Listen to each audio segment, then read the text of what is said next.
Tauck events are a special aspect of Tauck tours.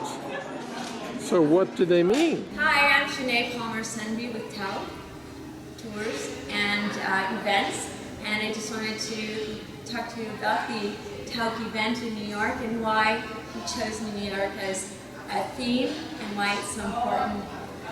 Here in New York is where so much began. Innovation, inventions, people that have found their way across our country and inspired our nation. The check-in area for the Tauck tour, 200 people, 33 in the Eleanor Roosevelt group. And this is our guide, Susan Rose, who we meet and get our documents from. Now into the Museum of Natural History, looking for the Brontosaurus. And the famous Brontosaurus, which apparently was erect and not on four paws. Now a look at the second oldest library in the United States, the New York Public Library, built by Astor. This was the largest all-marble room in the United States when it was built, and the word library does not appear anywhere in the room. With beautiful chandeliers. This is a very pretty building, the library, but not a lot to see inside.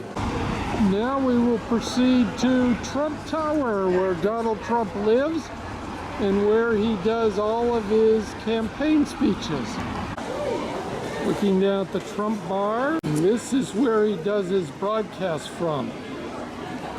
So off to the evening event. The first formal event of the Tauck New York Adventure is a lecture. Step 1, find your group. Step 2, head into the terrace ballroom. And the lecture tonight is... And so my goal today, in the few minutes available to us, is to not argue that New York is the most beautiful city in the world, or the most gracious, or anything else, but just to talk about why it's unusual, especially unusual in the United States, but in many ways unusual in the world. After cocktails, it's time to go find your group and take a table. To music. Now we are all present. Dinner started at 8:15. They let us in at 8. And probably won't end until 10 o'clock, but it's a beautiful room. And into the Plaza Hotel. The Plaza Hotel itself is gorgeous. Beautiful chandeliers, beautiful staircase. One of the interesting features of the Plaza Hotel is the Palm Court, where they do breakfast and other meals.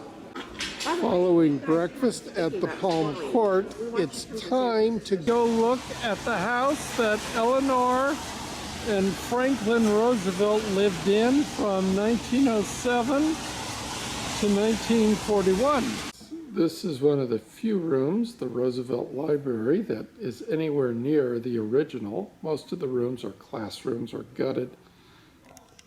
It's in this room that Roosevelt chose his cabinet members in 1932 after he won the first election. To begin to understand the Gilded Age than Roosevelt House. As some of you, I believe, have already seen on Fifth Avenue, a block and a half to the west, I think I'm pointing in the right direction, you're in the midst of what was once called Millionaire's Row, along which some of the era's richest men built themselves ornate palazzos, each meant to outdo the one next door. Less than a block to the east stands the massive 7th Regiment Armory, paid for in large part by some of those same wealthy men, and intended to ensure that if and when dissatisfied workers ever rose up against them, Gatling guns in the tower would have a free field of fire up and down Park Avenue. Saturday begins at Bowling Green Park in Wall Street area, the oldest park in the United States, built by the Dutch in the 1680s. This is the street that the ticker tape parades go down. And this is the ticker tape parade that commemorates Jesse Owens and the teammates from the Berlin Games of 1936. Now we come to where the New York Stock Exchange is. Everything is blocked off. So the New York Stock Exchange, pedestrian street only now, no cars allowed. Get into the building, you go through security in the white tent. This cutesy building is the first Capitol of the United States and where George Washington took his oath of office. They have these food stands everywhere that advertise what they sell. And this is Trinity Church. Now we're going to look at the Tenement Museum in the Bowery. Tenement, what do you associate with tenements? It's actually an old word for apartment building, and when this tenement was constructed in 1863, it was not necessarily a bad place to live in. It's not until the 1890s and around 1900s. Oh, I'm sorry, there's no... The rent of the wonderful three-room tenement apartment with the toilet down the hall. Now a ferry boat ride up the Hudson River to West 57th Street. On a rainy and windy day, the Statue of Liberty. Well, this is the daytime view. Next time at night. And one walks into the very large 730 square feet room with gold and antique furniture and antique picture or reproductions everywhere. The bathroom itself is huge and decorated extensively with gold drawings and faucets and grab bars. There is gold everywhere in the bathroom, including logoed sinks.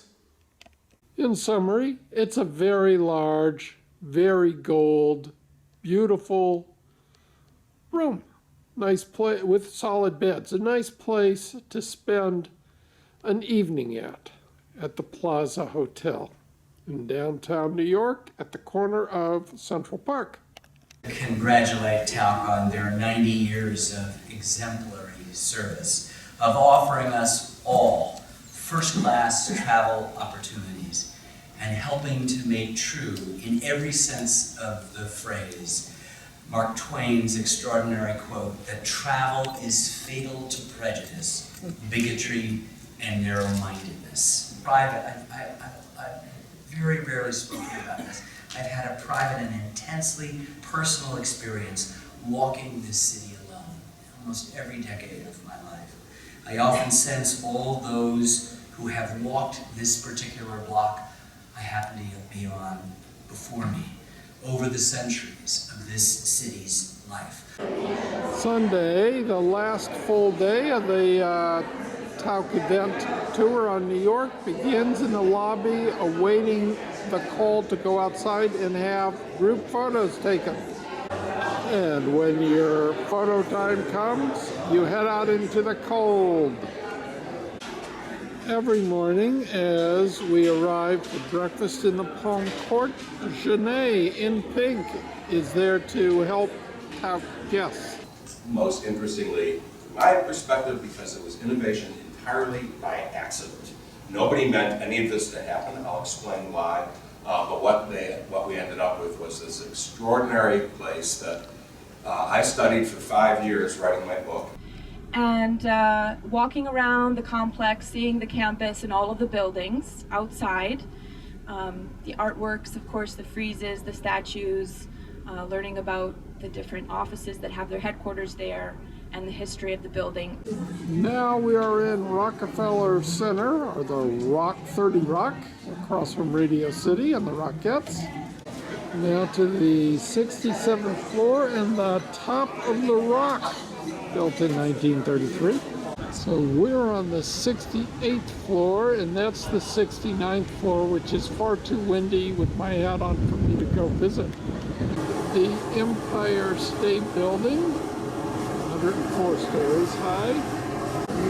and the Freedom Tower, and there lies Ellis Island and the Statue of Liberty in the harbor of New York. That is the Museum of Natural History that we started out on the first day. Central Park.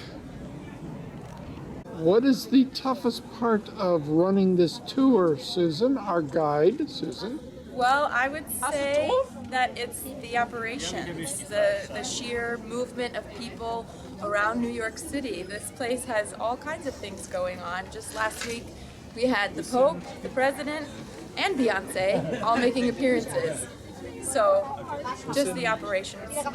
And today we have a Polish parade. Today we have a Polish parade on Fifth Avenue. There's blockades. It's Pulaski Day. Heading down. Next up is a tour of this Art Deco style building.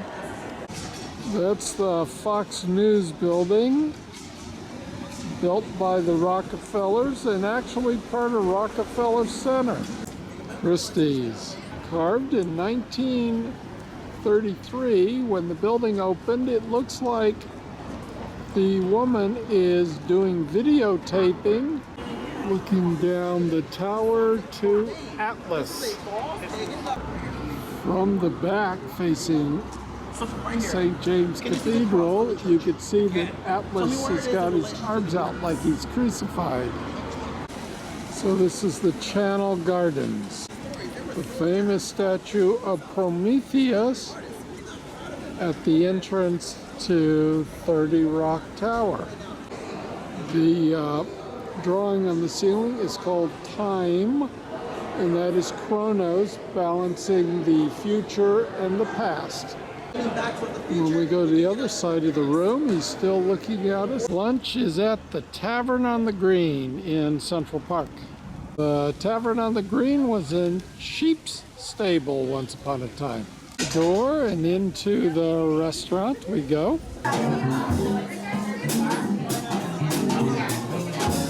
And a huge restaurant. After lunch, it's a carriage ride back to the hotel. We're going through Central Park. Our driver was on The Apprentice. That travels below us underneath the park. Norm Miller, the producer, the guy who did all those expensive apartment in the city, $88 million for the penthouse. This is the watering trough for Winston, getting a drink of water before he walks to the next place. We're off to the Statue of Liberty and Ellis Island for dinner. And as our ferry takes off for Ellis Island, dinner and music, with the Statue of Liberty in the distance, with fireworks bursting. Good evening, ladies and gentlemen of the Tauck New York trip. We want to welcome you. This is Robin Tauck, and on behalf of the whole Tauck family, I want to welcome you on board on our private trip over to Ellis Island. So as we cruise past the Statue of Liberty, along with the rest of you, my thoughts are at our family's arrival here in America was actually Hermann von Taucknitz, who arrived here, a German immigrant, in the late 1880s. The last event of the Tauck tour is a private dinner reception at Ellis Island. We're the only people here.